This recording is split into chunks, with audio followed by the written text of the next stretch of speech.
الحمدللہ رب العالمین والصلاة والسلام علی خاتم النبیین اما بعد فاعوذ باللہ من الشیطان الرجیم بسم اللہ الرحمن الرحیم الصلاة والسلام علیک یا رسول اللہ وعلی آلک و اصحابک یا حبیب اللہ الصلاة والسلام علیک یا نبی اللہ وعلی آلک و اصحابک یا نور اللہ۔ مدنی چینل کے ناظرین ایک بار پھر خوش آمدید۔ پروگرام قرآن پاک ترجمہ و تفسیر کے ساتھ آپ دیکھ رہے ہیں ترتیب وار آیات قرآنیہ، ان کا ترجمہ اور ان کی تفسیر صراط الجنان نامی تفسیر سے الحمدللہ ہم ترتیب وار مطالعہ کر رہے ہیں، اور سورہ توبہ کی آیت نمبر 11 تک ہم نے پچھلے پروگرام میں سن لیا تھا۔ آج ہم آیت نمبر 12 سے پڑھیں گے۔ اللہ پاک قرآن کے حق کو ادا کرنے کی توفیق عطا فرمائے، قرآن پاک کے حق کو حق سمجھنے اور اس کے باطل کو باطل جاننے کی توفیق عطا فرمائے۔ نبی رحمت صلی اللہ علیہ وآلہ وسلم کا فرمان عالی شان ہے، تم مجھ پر درود پڑھو اللہ تم پر رحمت بھیجے گا۔ صلو علی الحبیب صلی اللہ علی محمد صلی اللہ علیہ وآلہ وسلم۔ اعوذ باللہ من الشیطان الرجیم بسم اللہ الرحمن الرحیم۔ وَإِن نَكَثُوا أَيْمَانَهُم مِّن بَعْدِ عَهْدِهِمْ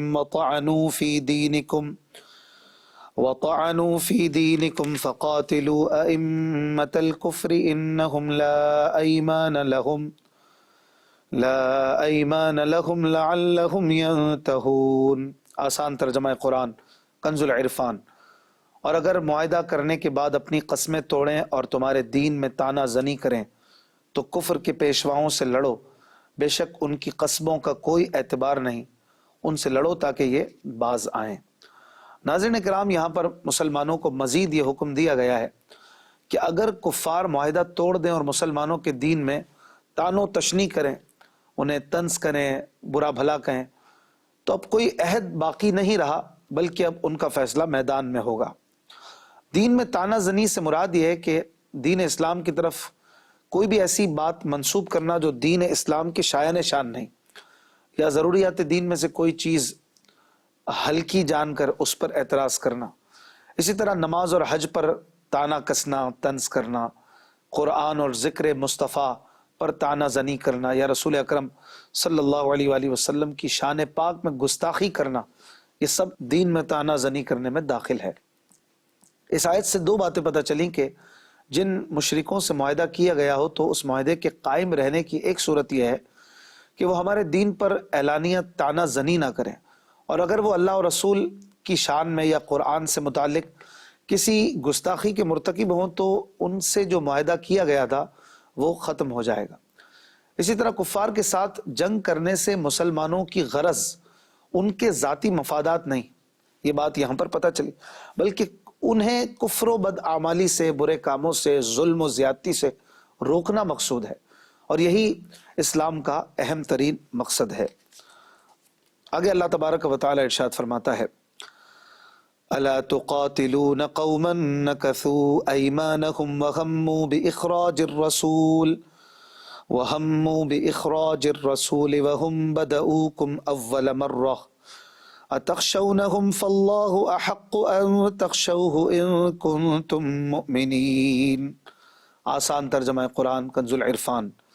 کیا تم اس قوم سے نہیں لڑو گے جنہوں نے اپنی قسمیں توڑی اور رسول کو نکالنے کا ارادہ کیا، حالانکہ پہلی مرتبہ انہوں نے ہی تم سے ابتدا کی تھی؟ تو کیا تم ان سے ڈرتے ہو؟ پس اللہ اس کا زیادہ حقدار ہے کہ تم اس سے ڈرو اگر ایمان رکھتے ہو۔ ناظرین کرام، یہاں پر ارشاد فرمایا کہ کیا تم اس قوم سے نہیں لڑو گے جنہوں نے اپنی قسمیں توڑی، صلح حدیبیہ کا عہد توڑا اور مسلمانوں کے حلیف بنی خزاعہ کے مقابل بنی بکر کی مدد کی، اور دار الندوہ میں مشورہ کر کے رسول کریم صلی اللہ علیہ وآلہ وسلم کو مکے سے نکالنے کا ارادہ کیا، حالانکہ پہلی مرتبہ انہوں نے ہی تم سے لڑائی کی ابتدا کی تھی؟ تو کیا تم ان سے ڈرتے ہو اور اس بنا پر ان سے مقابلہ نہیں کرتے؟ بس اگر تم اللہ پاک کے وعدے اور اس کی سزا پر ایمان رکھتے ہو تو اللہ پاک اس کا زیادہ حقدار ہے کہ تم اللہ پاک سے ڈرو اور اللہ تبارک و تعالیٰ کے حکم کو مانو۔ اس سے پتہ چلا کہ رسول اللہ صلی اللہ علیہ وآلہ وسلم کی توہین و ایذا اور مسلمانوں سے عہد شکنی اور شر و فساد کی ابتدا کرنا کفار کی وہ غلطی ہے جس کی سزا انہیں ملنی چاہیے۔ اس آیت سے یہ بھی پتہ چلا کہ ایمان کامل کا تقاضا یہ ہے کہ مومن اپنے رب کے سوا کسی سے بھی نہ ڈرے اور نہ اس کے علاوہ کسی کی پرواہ کرے۔ ایک مقام پر اللہ تبارک و تعالی منصب رسالت پر فائز ہستیوں کے بارے میں ارشاد فرماتا ہے، الذین یبلغون رسالات اللہ ویخشونہ ولا یخشون احدا الا اللہ، وہ جو اللہ کے پیغامات پہنچاتے ہیں اور اس سے ڈرتے ہیں اور اللہ کے سوا کسی کا خوف نہیں کرتے، اور اللہ کافی حساب لینے والا ہے۔ تو یہ شان انبیاء علیہ السلام ہے، شان رسول ہے کہ وہ اللہ پاک کے سوا کسی سے نہیں ڈرتے۔ تو ایک بندہ مومن کی بھی یہ شان ہونی چاہیے، انبیاء اور رسولوں کے نقش قدم پہ چلتے ہوئے وہ بھی اللہ ہی سے ڈرے۔ اور صحابہ اکرام علیہم الرضوان کے بارے میں بھی ارشاد فرمایا قرآن شریف میں، انما ذالکم الشیطان یخوف اولیاءہ، بے شک وہ تو شیطان ہی ہے جو اپنے دوستوں سے ڈراتا ہے تمہیں، یعنی کفار وغیرہ سے۔ کفار جو ہے وہ شیطان کے دوست ہیں، ان سے ڈراتا ہے ایمان والوں کو۔ تو فرمایا فلا تخافوہم وخافونی ان کنتم مومنین، تو تم ان سے نہ ڈرو اور مجھ سے ڈرو اگر تم ایمان والے ہو۔ تو ایمان والوں کی یہ شان ہے کہ وہ رب سے ڈرتے ہیں، سب سے نہیں ڈرتے۔ آگے ارشاد فرماتا ہے، قاتلوہم یعذبہم اللہ بایدیکم ویخزہم وینصرکم علیہم ویشفی صدور قوم مؤمنین۔ آسان ترجمہ قرآن کنز العرفان، تم ان سے لڑو، اللہ تمہارے ہاتھوں سے انہیں عذاب دے گا اور انہیں ذلیل و رسوا کرے گا، اور ان کے خلاف تمہاری مدد فرمائے گا اور ایمان والوں کے دلوں کو ٹھنڈا کرے گا۔ یہاں پر مزید فرمایا کہ تم اللہ تعالیٰ کا حکم مانو، ان کا مقابلہ کرو، اور اللہ پاک کا یہ وعدہ ہے کہ وہ تمہارے ہاتھوں سے انہیں سزا دے گا اور انہیں ذلیل و رسوا کرے گا اور ان کے خلاف تمہاری مدد فرمائے گا اور ان پر تمہیں غالب کرے گا، اور یوں ایمان والوں کے دلوں کو ٹھنڈا کرے گا۔ اور تاریخ شاہد ہے کہ اللہ پاک نے یہ سارے وعدے پورے فرمائے اور تاجدار رسالت صلی اللہ علیہ وآلہ وسلم کی دی ہوئی یہ خبریں سچی ثابت ہوئیں، اور آپ صلی اللہ علیہ وآلہ وسلم کی نبوت کا ثبوت واضح تر ہو گیا۔ اس آیت سے معلوم ہوا کہ کفار سے اپنا بدلہ لینا جس سے مسلمانوں کے دلوں کا رنج نکلے جائز ہے، بلکہ بعض اوقات بدلہ لینا ضروری ہے تاکہ ظلم و زیادتی میں وہ اکڑ کر چوڑے نہ ہوں اور اپنی ظلم و زیادتی کو جاری نہ رکھیں، بلکہ اس پر بریک لگائیں کہ بھائی اگر ہم نے یہ جاری رکھا تو ہمارا حال بہت برا ہوگا اور مسلمانوں میں چھوڑیں گے نہیں۔ تو اپنی طاقت کا اظہار کرنا بھی بعض اوقات یہ ضروری ہوتا ہے تاکہ ظالم کو روکا جا سکے۔ آگے ارشاد فرماتا ہے، وَيُذْهِبْ غَيْظَ قُلُوبِهِمْ وَيَتُوبُ اللَّهُ عَلَى مَن يَشَاءُ وَاللَّهُ عَلِيمٌ حَكِيمٌ۔ آسان ترجمہ قرآن کنز العرفان، اور ان کے دلوں کی گھٹن دور فرمائے گا، اور اللہ جس پر چاہتا ہے اپنی رحمت سے رجوع فرماتا ہے، اور اللہ علم والا حکمت والا ہے۔ ناظرین کرام، اس آیت میں خبر دی گئی کہ بعض اہل مکہ کفر سے باز آ کر تائب ہوں گے، اور یہ خبر بھی واقع ہوئی۔ اللہ پاک کی سچی خبر دیکھی مسلمانوں نے کہ حضرت ابو سفیان، اکرمہ ابن ابو جہل اور سہیل بن عمر رضی اللہ عنہم یہ شرف صحابیت سے مشرف ہوئے اور مسلمان ہوئے۔ اگلی آیت میں اللہ پاک ارشاد فرماتا ہے، ام حسبتم ان تترکوا ولما يعلم الله الذين جاهدوا منكم ولم يتخذوا من دون الله ولا رسوله ولا المؤمنين وليجا واللہ خبیر بما تعملون۔ آسان ترجمہ قرآن کنز العرفان، یا تم نے یہ گمان کر لیا ہے کہ تمہیں ایسے ہی چھوڑ دیا جائے گا، حالانکہ ابھی اللہ نے ان لوگوں کی پہچان نہیں کروائی جو تم میں سے جہاد کرنے والے ہیں، اور وہ جنہوں نے اللہ اور اس کے رسول اور ایمان والوں کے علاوہ کسی کو اپنا رازدار نہیں بنایا، اور اللہ تمہارے کاموں سے خبردار ہے۔ ناظرین کرام، اس آیت کا خلاصہ یہ ہے کہ فرمایا جا رہا ہے، اے ایمان والو، کیا تم نے یہ گمان کر لیا ہے کہ تمہیں ایسے ہی چھوڑ دیا جائے گا، حالانکہ ابھی اللہ پاک نے ان لوگوں کو ممتاز نہیں کیا اور لوگوں کو ان کی پہچان نہیں کروائی جو تم میں سے اخلاص کے ساتھ اللہ پاک کی راہ میں جہاد کرنے والے ہیں، اور وہ جنہوں نے اللہ عز و جل اور اس کے رسول صلی اللہ علیہ وآلہ وسلم اور ایمان والوں کے علاوہ کسی کو بھی اپنا رازدار نہیں بنایا۔ اور اللہ پاک تمہارے تمام کاموں سے خبردار ہے، وہ جانتا ہے تم کیا کرتے ہو، اور یہ بھی جانتا ہے کہ تم مخلص ہو یا نہیں ہو۔ اس آیت سے یہ بھی پتہ چلا کہ ایمان کے دعوے کی سچائی کا امتحان بھی بعض اوقات لیا جاتا ہے کہ بندہ مشکل حالات میں ثابت قدم رہتا ہے یا نہیں، اور صبر کرتا ہے یا نہیں۔ اور اس آیت سے یہ بھی پتہ چلا کہ مخلص اور غیر مخلص میں امتیاز کر دیا جائے گا۔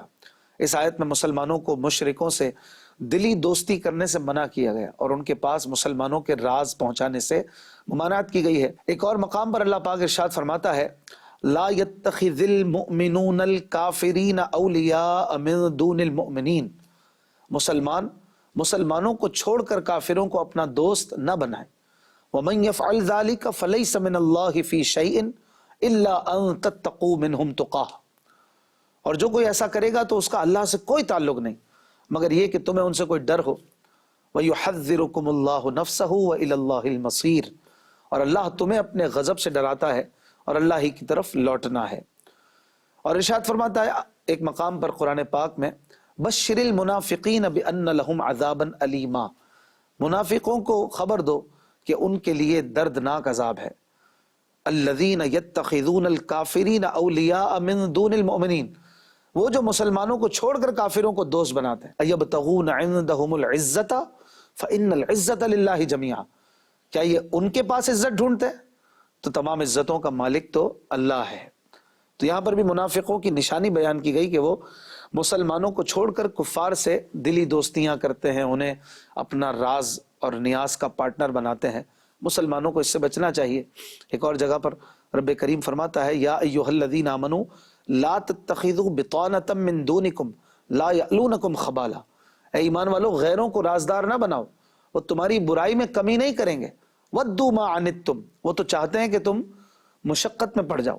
قد بدت البغضاء من افواہہم، بے شک ان کا بغض تو ان کے منہ سے ظاہر ہو چکا ہے۔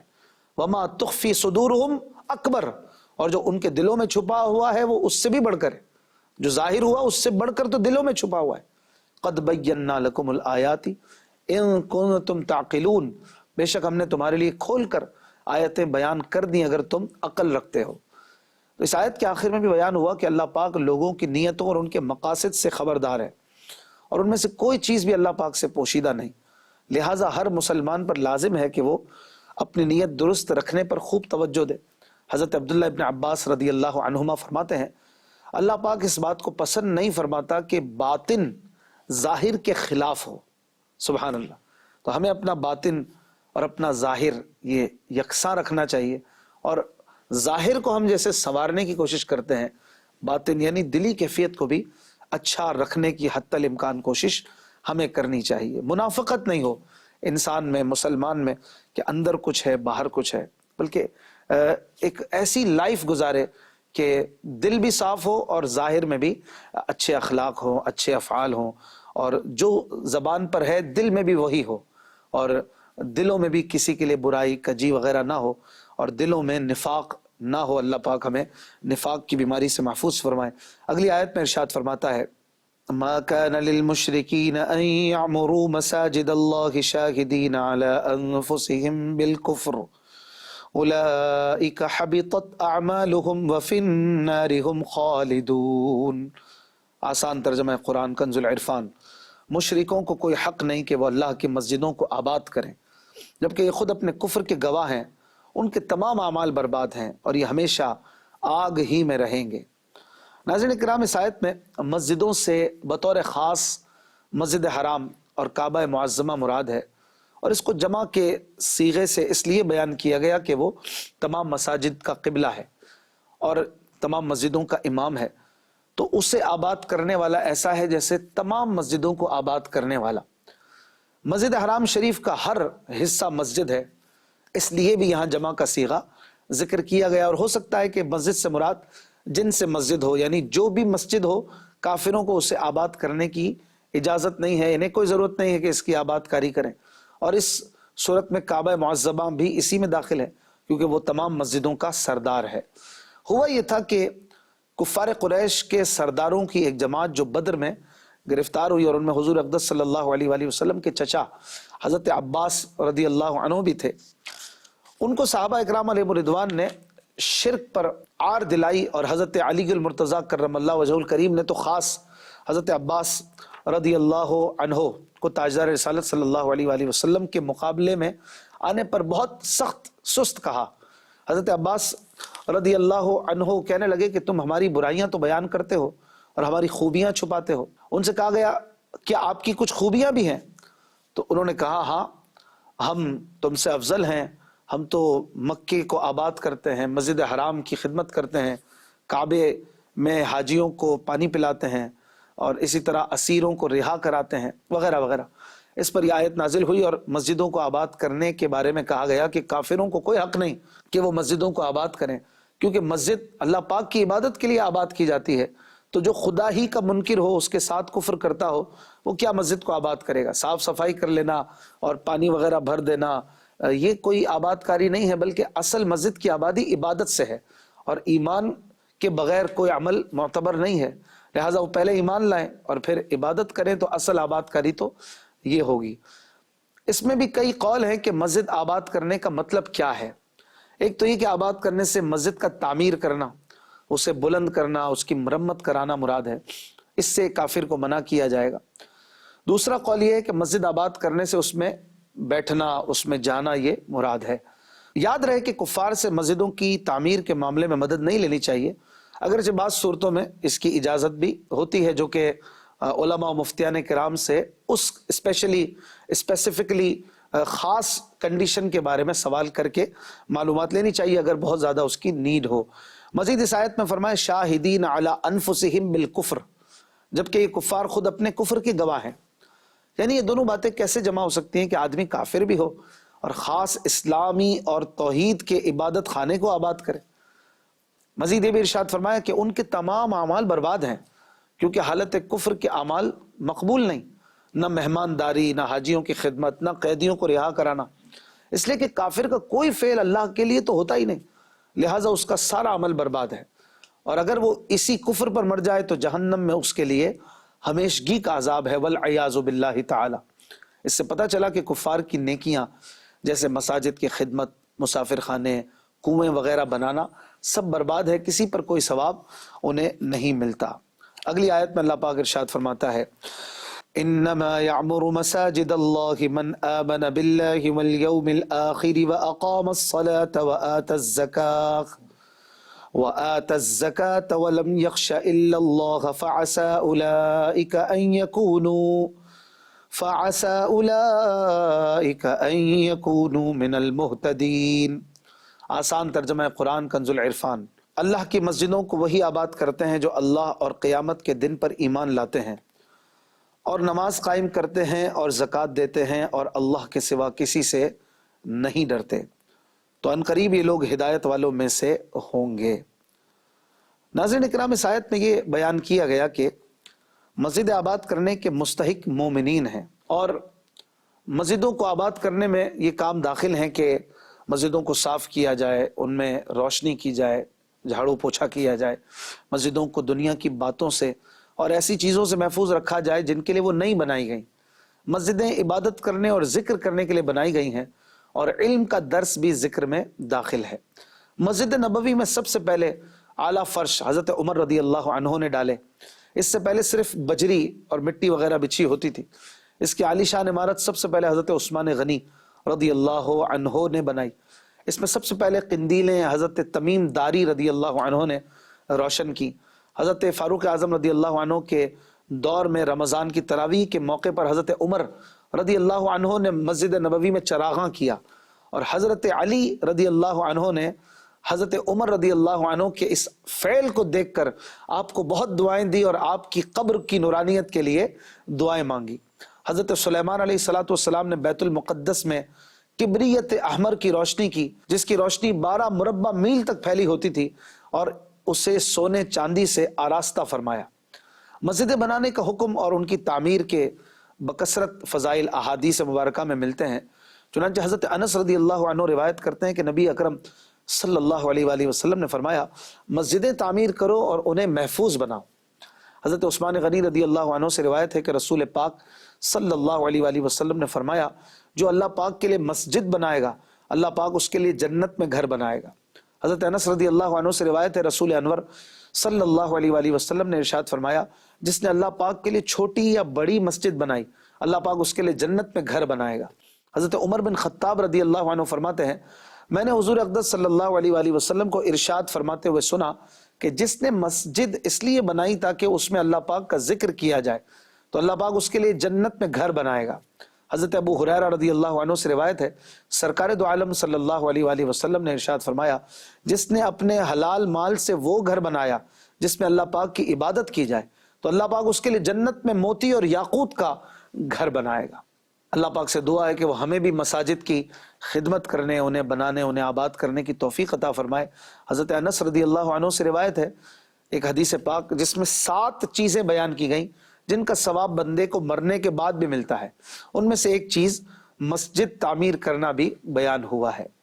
مزید اس آیت میں یہ بھی فرمایا گیا کہ وَلَمْ يَخْشَ إِلَّا اللَّهُ، اور وہ اللہ کے سوا کسی سے نہیں ڈرتے، یعنی وہ دینی معاملات میں اللہ پاک کے سوا کسی سے نہیں ڈرتے اور کسی کی خوشی کو اللہ پاک کی خوشنودی پر مقدم نہیں کرتے۔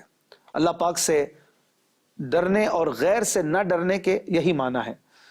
اور یہ بھی یاد رہے کہ جن چیزوں سے انسان فطری طور پر ڈرتا ہے، جیسے کوئی درندہ ہے یا اندھیرا یا زہریلے جانور وغیرہ، ان سے ڈرنا اللہ پاک کے علاوہ کسی اور سے نہ ڈرنے کے خلاف نہیں ہے، کیونکہ یہ نیچرل خوف ہے، یہ فطری ہے، اور اس سے بچنا انسان کے بس کی بات نہیں ہے۔ تو اگر کوئی موذی جانور سے ڈرتا ہے، زہریلے جانور سے ڈرتا ہے، تو اس کا یہ ڈرنا اللہ پاک سے ڈرنے کے منافی نہیں ہے۔ اللہ پاک سے ڈرنا اور طرح کا ہے جس کی تفصیل بیان ہوئی۔ اللہ تبارک و تعالی ہمیں اپنا خوف اور اپنی سچی محبت عطا فرمائے۔ زندگی رہی تو اگلے پروگرام میں ملاقات ہوگی، اپنا خیال رکھیے گا۔ صلو علی الحبیب صلی اللہ علی محمد صلی اللہ علیہ وآلہ وسلم۔